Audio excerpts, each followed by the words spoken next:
Ahojte, dnes mám pre vás recept, ako plnohodnotne využiť rýžu, ktorá možno ostala z predchádzajúceho dňa.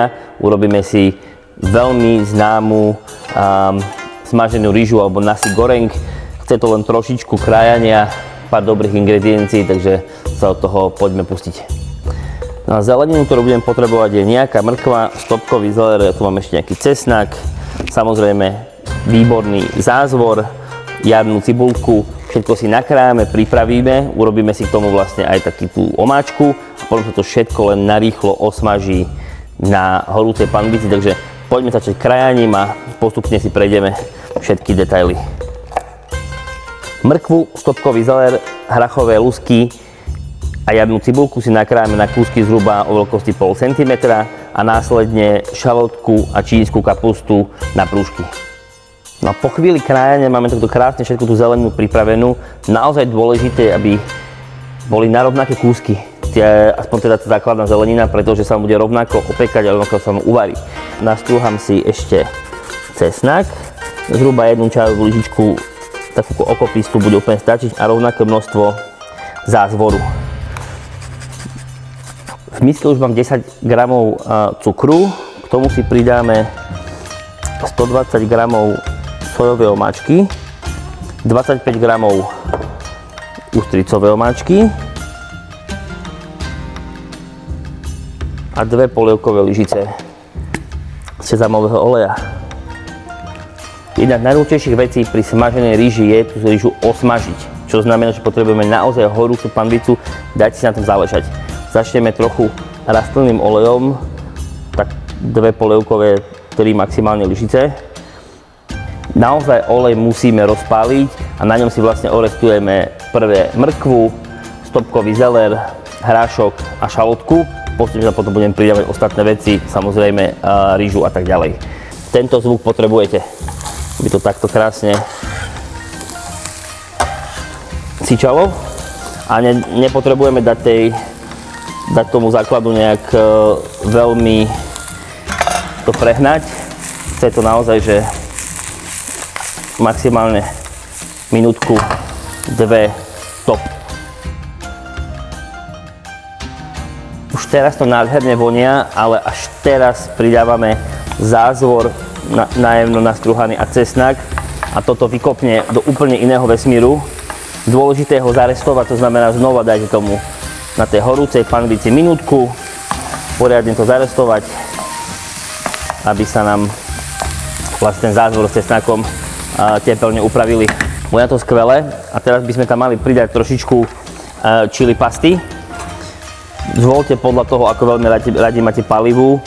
Ja pridávam tak 1 čajovú lyžičku a hneď k tomu pridávam aj tú čínsku kapustu alebo pekinskú kapustu. Nasekám na také prúžky. Ja si na chvíľočku stiahnem tú panvicu z ohňa a pridám si tam vlastne tú omáčku, ktorú sme si spravili ako základ. Keďže robím 2 porcie teraz, tak si pridám tak polovicu. Vrátim na oheň a celé spolu zamiešam.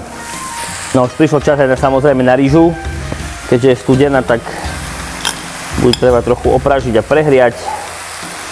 Myslím, že takto to bude tak akurát. A tej rýži treba nechať tak zhruba 4 minútky, tedy 4 minútky podľa toho, akú veľkú máte panvicu a koľko porcií samozrejme robíte. A kým sa to bude diať, ja si tu ešte nasekám čerstvý koriander.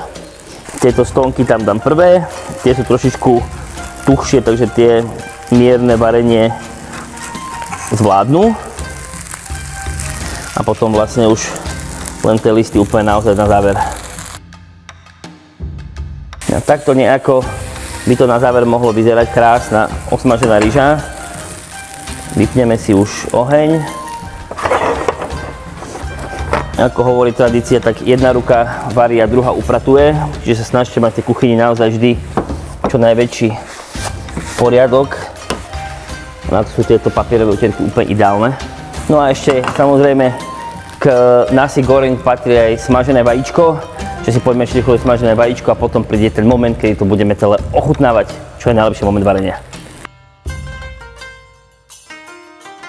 Ideálne smažené vajíčko je také, ktoré má okraje trošičku také, vidíte, vysmažené, ale stále má žltko tekuté.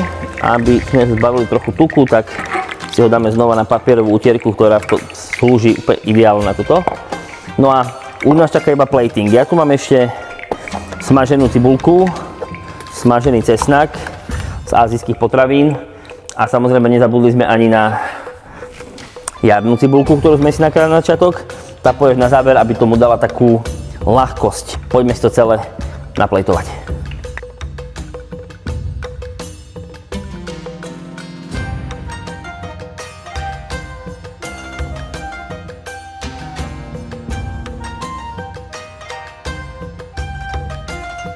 Je málo tak skvelých vecí, ako je taká obyčajná nasi goreng, ale